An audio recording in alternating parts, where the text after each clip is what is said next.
5. The Master and Keshab, October 27, 1882. It was Friday, the day of the Lakshmi Puja. Keshab Chandra Sen had arranged a boat trip on the Ganges for Sri Ramakrishna. About 4 o'clock in the afternoon, the steamboat with Keshab and his Brahmo followers cast anchor in the Ganges alongside the Kali temple at Dakshineshwar. The passengers saw in front of them the bathing ghat and the Chandni. To their left in the temple compound stood 6 temples of Shiva, and to their right another group of 6 Shiva temples. The white steeple of the Kali temple, the treetops of the Panchavati, and the silhouette of the pine trees stood high against the blue autumn sky. The gardens between the two Nahabats were filled with fragrant flowers, and along the bank of the Ganges were rows of flowering plants. The blue sky was reflected in the brown water of the river, the sacred Ganges, associated with the most ancient traditions of Aryan civilization. The outer world appeared soft and serene, and the hearts of the Brahmo devotees were filled with peace. Sri Ramakrishna was in his room talking with Vijay and Haralal. Some disciples of Keshab entered. Bowing before the master, they said to him, "Sir, the steamer has arrived. Keshab Babu has asked us to take you there." A small boat was to carry the master to the steamer. No sooner did he get into the boat than he lost outer consciousness in samadhi. Vijay was with him. M was among the passengers. As the boat came alongside the steamer, all rushed to the railing to have a view of Sri Ramakrishna. Keshab became anxious to get him safely on board. With great difficulty, the master was brought back to consciousness of the world and taken to a cabin in the steamer. Still in an abstracted mood, he walked mechanically, leaning on a devotee for support. Keshab and the others bowed before him, but he was not aware of them. Inside the cabin, there were a few chairs and a table. He was made to sit on one of the chairs, Keshab and Vijay occupying 2 others. Some devotees were also seated, most of them on the floor, while many others had to stand outside. They peered eagerly through the door and windows. Sri Ramakrishna again went into deep samadhi and became totally unconscious of the outer world. As the air in the room was stuffy because of the crowd of people, Keshab opened the windows. He was embarrassed to meet Vijay, since they had differed on certain principles of the Brahmo Samaj, and Vijay had separated himself from Keshab's organization, joining another society. The Brahmo devotees looked wistfully at the master. Gradually he came back to sense consciousness, but the divine intoxication still lingered. He said to himself in a whisper, "Mother, why have you brought me here? They are hedged around and not free. Can I free them?" Did the master find that the people assembled there were locked within the prison walls of the world? Did their helplessness make the master address these words to the Divine Mother? Sri Ramakrishna was gradually becoming conscious of the outside world. Neel Madhav of Ghazipur and a Brahmo devotee were talking about Pavhari Baba. Another Brahmo devotee said to the master, "Sir, these gentlemen visited Pavhari Baba. He lives in Ghazipur. He is a holy man like yourself." The master could hardly talk, he only smiled. The devotee continued, "Sir, Pavhari Baba keeps your photograph in his room." Pointing to his body, the master said with a smile, "Just a pillowcase." The master continued, "But you should remember that the heart of the devotee is the abode of God. He dwells no doubt in all beings, but he especially manifests himself in the heart of the devotee. A landlord may at one time or another visit all parts of his estate, but people say he is generally to be found in a particular drawing room. The heart of the devotee is the drawing room of God. He who is called Brahman by the Jnanis is known as Atman by the Yogis and as Bhagavan by the Bhaktas. The same Brahmin is called priest when worshipping in the temple and cook when preparing a meal in the kitchen. The Jnani, sticking to the path of knowledge, always reasons about the reality, saying, 'Not this, not this.' Brahman is neither this nor that. It is neither the universe nor its living beings. Reasoning in this way, the mind becomes steady. Then it disappears and the aspirant goes into samadhi. This is the knowledge of Brahman.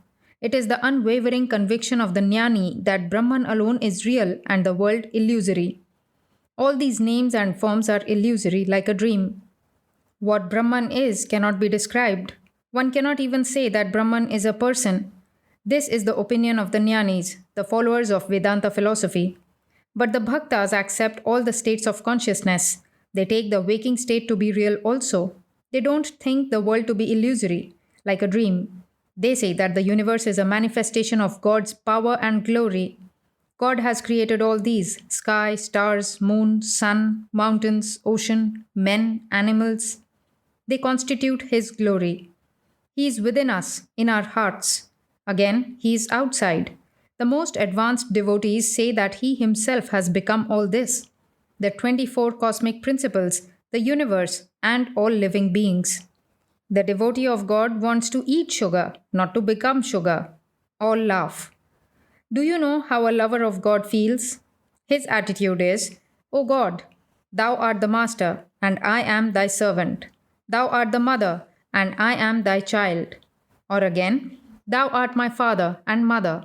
Thou art the whole, and I am a part. He doesn't like to say, I am Brahman. The yogi seeks to realize the Paramatman, the Supreme Soul.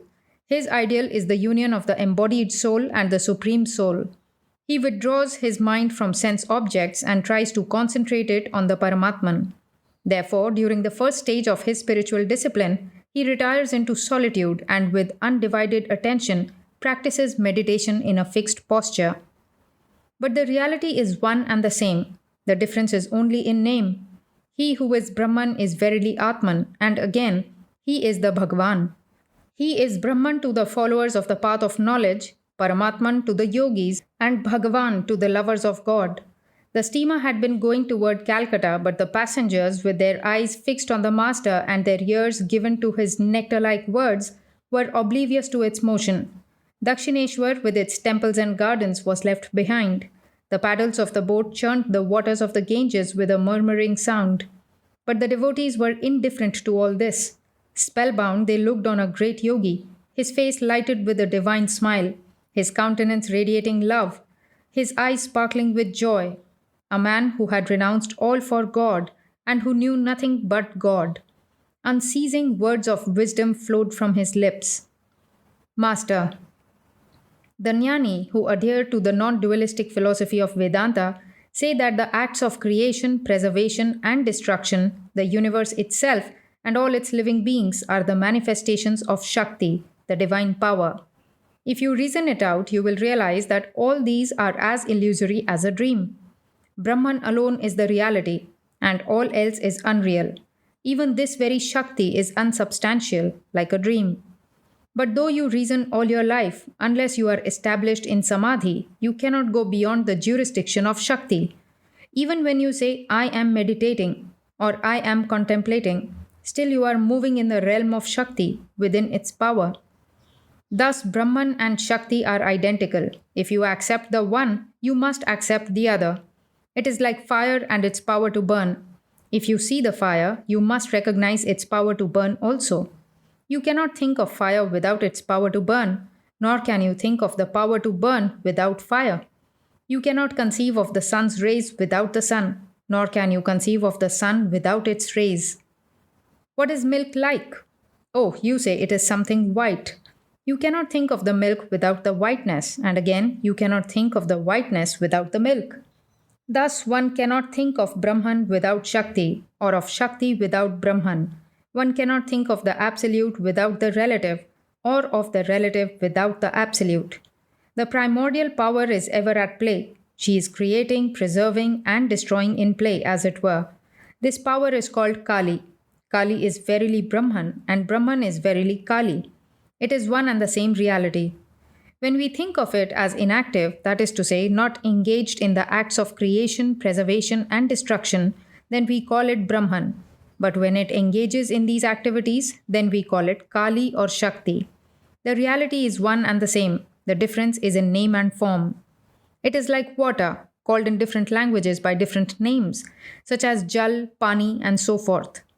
There are 3 or 4 ghats on a lake. The Hindus who drink water at one place call it Jal, the Musalmans at another place call it Pani, and the English at a third place call it water. All 3 denote one and the same thing. The difference being in the name only. In the same way, some address the reality as Allah, some as God, some as Brahman, some as Kali, and others by such names as Rama, Jesus, Durga, Hari. Keshab with a smile. Describe to us, sir, in how many ways Kali, the Divine Mother, sports in this world. Master, with a smile. Oh, she plays in different ways. It is she alone who is known as Mahakali, Nitya Kali, Shmashana Kali, Raksha Kali, and Shyama Kali. Mahakali and Nitya Kali are mentioned in the Tantra philosophy when they were neither the creation nor the sun, the moon, the planets, and the earth, and when darkness was enveloped in darkness, then the Mother, the formless one, Mahakali, the great power, was one with Mahakala, the absolute. Shyamakali has a somewhat tender aspect and is worshipped in the Hindu households. She is the dispenser of boons and the dispeller of fear. People worship Raksha Kali, the protectress, in times of epidemic, famine, earthquake, drought, and flood. Shmashana Kali is the embodiment of the power of destruction. She resides in the cremation ground, surrounded by corpses, jackals, and terrible female spirits. From her mouth flows a stream of blood. From her neck hangs a garland of human heads, and around her waist is a girdle made of human hands. After the destruction of the universe at the end of a great cycle, the Divine Mother garners the seeds for the next creation. She is like the elderly mistress of the house, who has a hodgepodge pot in which she keeps different articles for household use. All laugh. Oh, yes, housewives have pots like that, where they keep sea foam, blue pills, small bundles of seeds of cucumber, pumpkin, and gourd, and so on. They take them out when they want them. In the same way, after the destruction of the universe, my Divine Mother, the embodiment of Brahman, gathers together the seeds for the next creation. After the creation, the primal power dwells in the universe itself. She brings forth this phenomenal world and then pervades it. In the Vedas, creation is likened to the spider and its web. The spider brings the web out of itself and then remains in it. God is the container of the universe and also what is contained in it. Is Kali, my Divine Mother, of a black complexion? She appears black because she is viewed from a distance, but when intimately known, she is no longer so. The sky appears blue at a distance, but look at it close by and you will find that it has no color. The water of the ocean looks blue at a distance, but when you go near and take it in your hand, you find that it is colorless. The master became intoxicated with divine love and sang, Is Kali, my mother, really black? The naked one of the blackest hue lights the lotus of the heart. The master continued, Bondage and liberation are both of her making. By her Maya, worldly people become entangled in woman and gold, and again, through her grace, they attain their liberation. She is called the Savior and the remover of the bondage that binds one to the world. Then the master sang the following song in his melodious voice. In the world's busy marketplace, O Shyama, thou art flying kites. High up they soar on the wind of hope, held fast by Maya's string. Their frames are human skeletons, their sails of the three gunas made. But all their curious workmanship is merely for ornament. Upon the kite strings thou hast rubbed the manja paste of worldliness, so as to make each straining strand all the more sharp and strong. Out of 100,000 kites, at best but one or two break free. And thou dost laugh and clap thy hands, O mother, watching them. On favouring wind, says Ramprasad, the kite set loose will speedily be borne away to the infinite, across the sea of the world. The master said, The Divine Mother is always playful and sportive. This universe is her play. She is self-willed and must always have her own way. She is full of bliss. She gives freedom to 1 out of 100,000. A Brahmo devotee. But sir, if she likes, she can give freedom to all. Why then has she kept us bound to the world? Master, that is her will. She wants to continue playing with her created beings. In a game of hide and seek, the running about soon stops if in the beginning all the players touch the granny. If all touch her, then how can the game go on? That displeases her. Her pleasure is in continuing the game. Therefore, the poet said, Out of 100,000 kites, at best but 1 or 2 break free. And thou dost laugh and clap thy hands, O mother, watching them. It is as if the Divine Mother said to the human mind in confidence, with a sign from her eye, Go and enjoy the world. How can one blame the mind? The mind can disentangle itself from worldliness If through her grace she makes it turn toward herself, only then does it become devoted to the lotus feet of the Divine Mother. Whereupon Sri Ramakrishna, taking upon himself, as it were, the agonies of all householders, sang a song complaining to the Divine Mother. Mother, this is the grief that sorely grieves my heart, that even with thee for mother, and though I am wide awake, there should be robbery in my house. Many and many a time I vow to call on thee, yet when the time for prayers come round, I have forgotten. Now I see it is all thy trick. As thou hast never given, so thou receivest not. Am I to blame for this, O mother? Hadst thou but given, surely then thou hadst received. Out of thine own gifts I should have given to thee. Glory and shame, bitter and sweet, are thine alone. This world is nothing but thy play. Then why, O blissful one, dost thou cause a rift in it? Says Ramprasad, thou hast bestowed on me this mind, and with the knowing wink of thine eye, bidden it at the same time to go and enjoy the world. And so I wander here forlorn through thy creation, blasted as it were by someone's evil glance, taking the bitter for the sweet, taking the unreal for the real. The master continued, men are deluded through her Maya and have become attached to the world. Says Ramprasad, thou hast bestowed on me this mind, and with a knowing wink of thine eye, bidden it at the same time to go and enjoy the world. Brahmo devotee, sir, can't we realize God without complete renunciation? Master, with a laugh, of course you can. Why should you renounce everything? You are all right as you are, following the middle path, like molasses partly solid and partly liquid. Do you know the game of knacks? Having scored the maximum number of points, I am out of the game. I can't enjoy it. But you are very clever. Some of you have scored 10 points, some 6, and some 5. You have scored just the right number, so you are not out of the game like me. The game can go on. Why, that's fine. All laugh. I tell you the truth, there is nothing wrong in your being in the world, but you must direct your mind toward God, otherwise you will not succeed. Do your duty with one hand and with the other hold to God. After the duty is over, you will hold to God with both hands. It is all a question of the mind. Bondage and liberation are of the mind alone. The mind will take the color you dye it with. It is like white clothes, just returned from the laundry. If you dip them in red dye, they will be red. If you dip them in blue or green, they will be blue or green. They will take only the color you dip them in, whatever it may be. Haven't you noticed that if you read a little English, you at once begin to utter English words? Foot, foot, it, mit. Then you put on boots and whistle a tune, and so on. It all goes together. Or if a scholar studies Sanskrit, he will at once rattle off Sanskrit verses. If you are in bad company, then you will talk and think like your companions. On the other hand, when you are in the company of devotees, you will think and talk only of God. The mind is everything. A man has his wife on one side and his daughter on the other. He shows his affection to them in different ways. But his mind is one and the same. Bondage is of the mind, and freedom is also of the mind. A man is free if he constantly thinks, I am a free soul. How can I be bound, whether I live in the world or in the forest? I am a child of God, the King of Kings. Who can bind me? If bitten by a snake, a man may get rid of its venom by saying emphatically, there is no poison in me. In the same way, by repeating with grit and determination, I am not bound, I am free. One really becomes so, one really becomes free. Once someone gave me a book of the Christians. I asked him to read it to me. It talked about nothing but sin.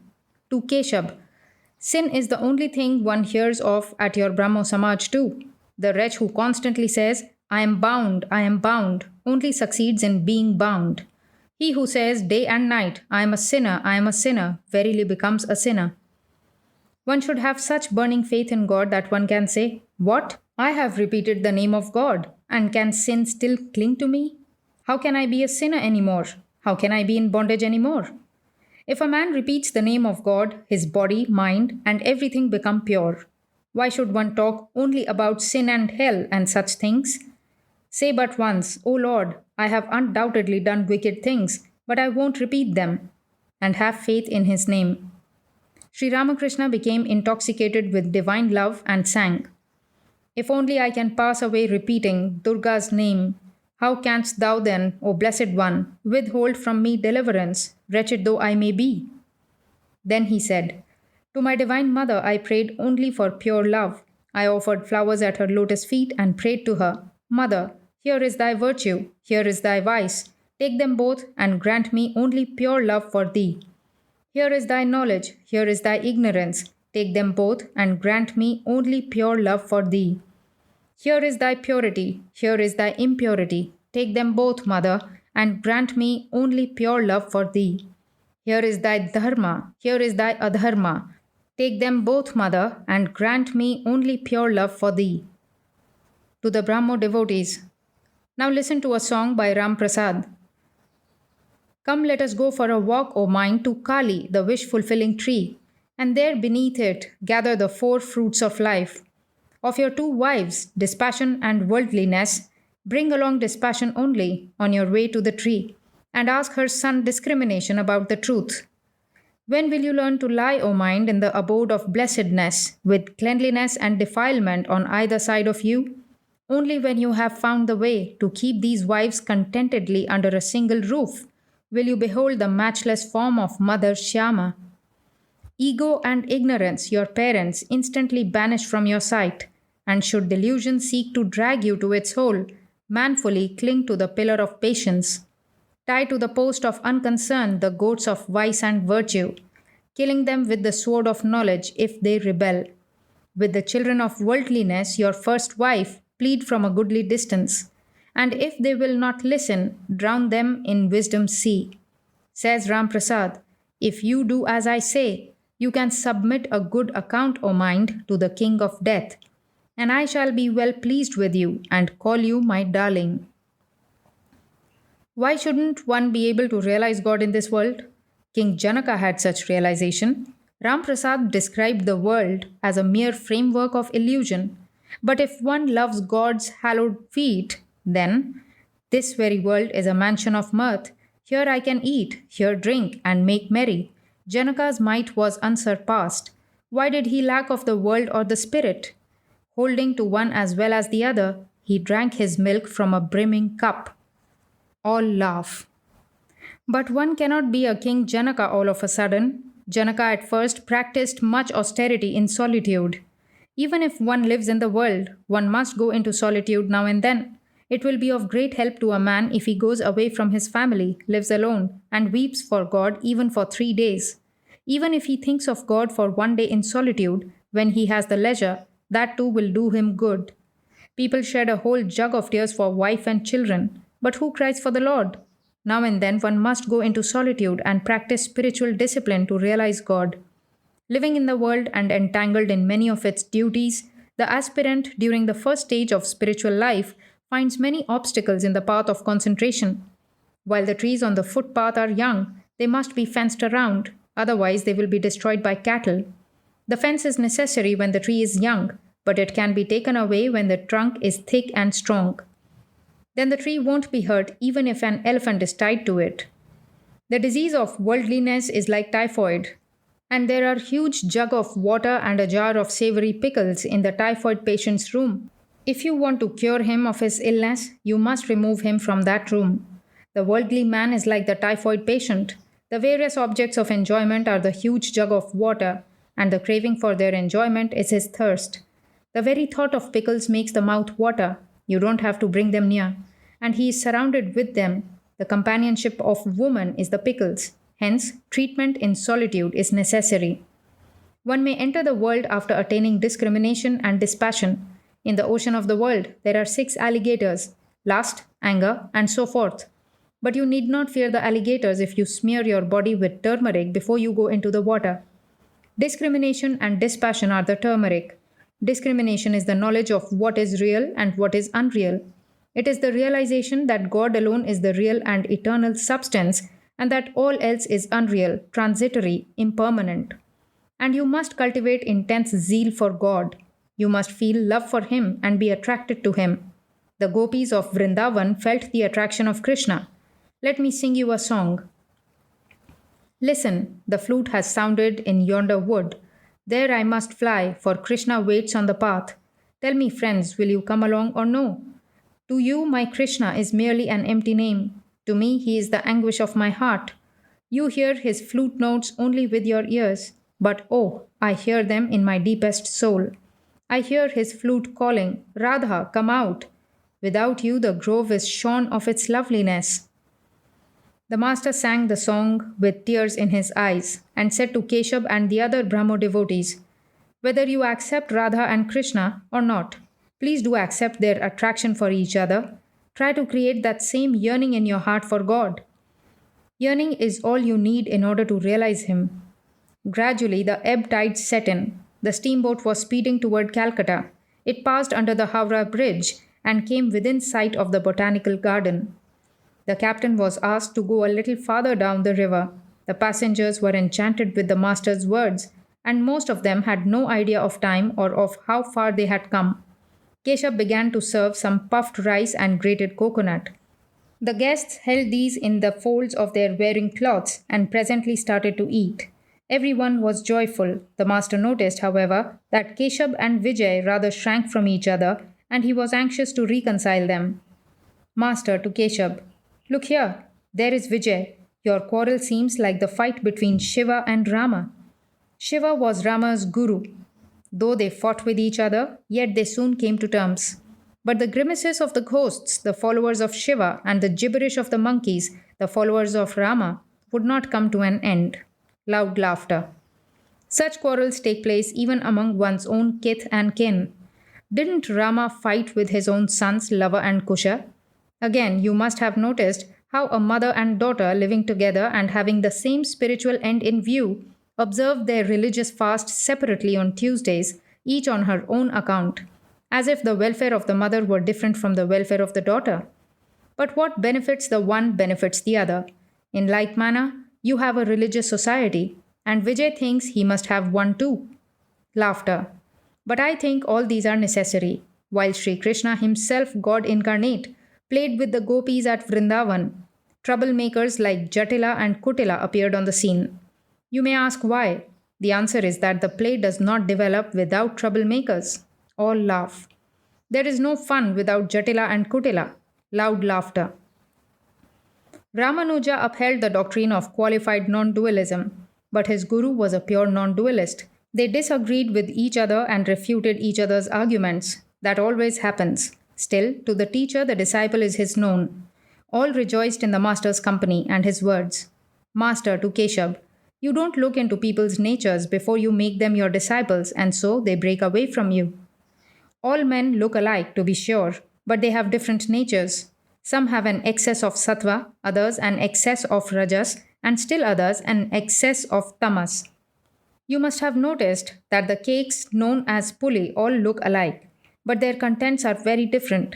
Some contain condensed milk, some coconut kernel, and others mere boiled kalai pulse. All laugh. Do you know my attitude? As for myself, I eat, drink, and live happily. The rest the Divine Mother knows. Indeed, there are 3 words that prick my flesh: Guru, Master, and Father. There is only one Guru, and that is Sachidananda. He alone is the teacher. My attitude toward God is that of a child toward its mother. One can get human gurus by the million. All want to be teachers, but who cares to be a disciple? It is extremely difficult to teach others. A man can teach only if God reveals himself to him and gives the command. Narada, Shukadeva, and sages like them had such a command from God, and Shankara had it too. Unless you have a command from God, who will listen to your words? Don't you know how easily the people of Calcutta get excited? The milk in the kettle puffs up and boils as long as the fire burns underneath. Take away the fuel and all becomes quiet. The people of Calcutta love sensations. You may see them digging a well at a certain place. They say they want water, but if they strike a stone, they give up that place. They begin at another place, and there perchance they find sand. They give up the second place too. Next, they begin at a third, and so it goes. But it won't do if a man only imagines that he has God's command. God does reveal himself to man and speak. Only then may one receive his command. How forceful are the words of such a teacher! They can move mountains. But mere lectures? People will listen to them for a few days and then forget them. They will never act upon mere words. At Kamarpukar, there is a small lake called the Haldarpukar. Certain people used to befoul its banks every day. Others who came there in the morning to bathe would abuse the offenders loudly. But next morning they would find the same thing. The nuisance didn't stop. All laugh. The villagers finally informed the authorities about it. A constable was sent who put up a notice on the bank which read, "Commit no nuisance." This stopped the miscreants at once. All laugh. To teach others, one must have a badge of authority, otherwise, teaching becomes a mockery. A man who is himself ignorant starts out to teach others, like the blind leading the blind. Instead of doing good, such teaching does harm. After the realization of God, one obtains an inner vision. Only then can one diagnose a person's spiritual malady and give instruction. Without the commission from God, a man becomes vain. He says to himself, "I am teaching people." This vanity comes from ignorance, for only an ignorant person feels that he is the doer. A man verily becomes liberated in life if he feels, "God is the doer. He alone is doing everything. I am doing nothing." Man's sufferings and worries spring only from his persistent thought that he is the doer. You people speak of doing good to the world. Is the world such a small thing? And who are you, pray, to do good to the world? First realize God. See Him by means of spiritual discipline. If He imparts power, then you can do good to others, otherwise not. A Brahmo devotee. Then, sir, we must give up our activities until we realize God? Master. No, why should you? You must engage in such activities as contemplation, singing His praises, and other daily devotions. Brahmo. But what about our worldly duties, duties associated with our earning money and so on? Master. Yes, you can perform them too, but only as much as you need for your livelihood. At the same time, you must pray to God in solitude with tears in your eyes, that you may be able to perform those duties in an unselfish manner. You should say to Him, "O God, make my worldly duties fewer and fewer. Otherwise, O Lord, I find that I forget Thee when I am involved in too many activities. I may think I am doing unselfish work, but it turns out to be selfish. People who carry to excess the giving of alms or the distributing of food among the poor fall victims to the desire of acquiring name and fame." Sambhu Malik once talked about establishing hospitals, dispensaries, and schools, making roads, digging public reservoirs, and so forth. I said to him, "Don't go out of your way to look for such works. Undertake only those works that present themselves to you and are of pressing necessity, and those also in a spirit of detachment. It is not good to become involved in many activities. That makes one forget God. Coming to the Kali Ghat temple, some perhaps spend their whole time in giving alms to the poor. They have no time to see the mother in the inner shrine." Laughter. First of all, manage somehow to see the image of the Divine Mother, even by pushing through the crowd. Then you may or may not give alms as you wish. You may give to the poor to your heart's content if you feel that way. Work is only a means to the realization of God. Therefore, I said to Shambhu, "Suppose God appears before you. Then will you ask Him to build hospitals and dispensaries for you?" Laughter. A lover of God never says that. He will rather say, "O Lord, give me a place at Thy lotus feet. Keep me always in Thy company. Give me sincere and pure love for Thee." Karma Yoga is very hard indeed. In the Kali Yuga, it is extremely difficult to perform the rites enjoined in the scriptures.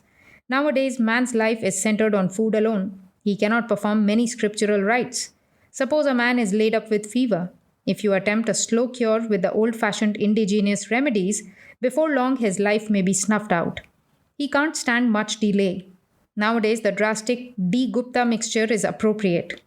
In the Kali Yuga, the best way is Bhakti Yoga, the path of devotion, singing the praises of the Lord, and prayer. The path of devotion alone is the religion for this age. To the Brahmo devotees, yours also is the path of devotion. Blessed you are indeed that you chant the name of Hari and sing the Divine Mother's glories. I like your attitude. You don't call the world a dream like the non-dualists. You are not Brahmagyanis like them. You are Bhaktas, lovers of God. That you speak of Him as a person is also good.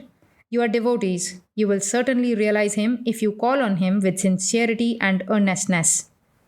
The boat cast anchor at Kayala Ghat and the passengers prepared to disembark. On coming outside, they noticed that the full moon was up. The trees, the buildings, and the boats on the Ganges were bathed in its mellow light. A carriage was hailed for the master, and M and a few devotees got in with him. The master asked for Keshab. Presently, the latter arrived and inquired about the arrangements made for the master's return to Dakshineshwar. Then he bowed low and took leave of Sri Ramakrishna. The carriage drove through the European quarter of the city. The master enjoyed the sight of the beautiful mansions on both sides of the well lighted streets. Suddenly he said, "I am thirsty. What's to be done?" Nandalal, Keshab's nephew, stopped the carriage before the India Club and went upstairs to get some water. The master inquired whether the glass had been well washed. On being assured that it had been, he drank the water. As the carriage went along, the master put his head out of the window and looked with childlike enjoyment at the people, the vehicles, the horses, and the streets, all flooded with moonlight. Now and then he heard European ladies singing at the piano. He was in a very happy mood. The carriage arrived at the house of Suresh Mitra, who was a great devotee of the master and whom he addressed affectionately as Surendra. He was not at home. The members of the household opened a room on the ground floor for the master and his party. The cab fare was to be paid. Surendra would have taken care of it had he been there. The master said to a devotee, "Why don't you ask the ladies to pay the fare? They certainly know that their master visits us at Dakshineshwar. I am not a stranger to them." All laugh. Narendra, who lived in that quarter of the city, was sent for. In the meantime, Sri Ramakrishna and the devotees were invited to the drawing room upstairs. The floor of the room was covered with a carpet and a white sheet. A few cushions were lying about. On the wall hung an oil painting especially painted for Surendra, in which Sri Ramakrishna was pointing out to Keshab the harmony of Christianity, Islam, Buddhism, Hinduism, and other religions. On seeing the picture, Keshab had once said, "Blessed is the man who conceived the idea." Sri Ramakrishna was talking joyously with the devotees when Narendra arrived. This made the master doubly happy. He said to his young disciple, "We had a boat trip with Keshab today. Vijay and many other Brahmo devotees were there." Pointing to M, "Ask him what I said to Keshab and Vijay about the mother and daughter observing their religious fast on Tuesdays, each on her own account, though the welfare of the one meant the welfare of the other. I also said to Keshab that troublemakers like Jatila and Kutila were necessary to lend zest to the play." To M, "Isn't that so?" M, "Yes, sir, quite so." It was late. Surendra had not yet returned. The master had to leave for the temple garden, and a cab was brought for him. M and Narendra saluted him and took their leave. Sri Ramakrishna's carriage started for Dakshineshwar through the moonlit streets.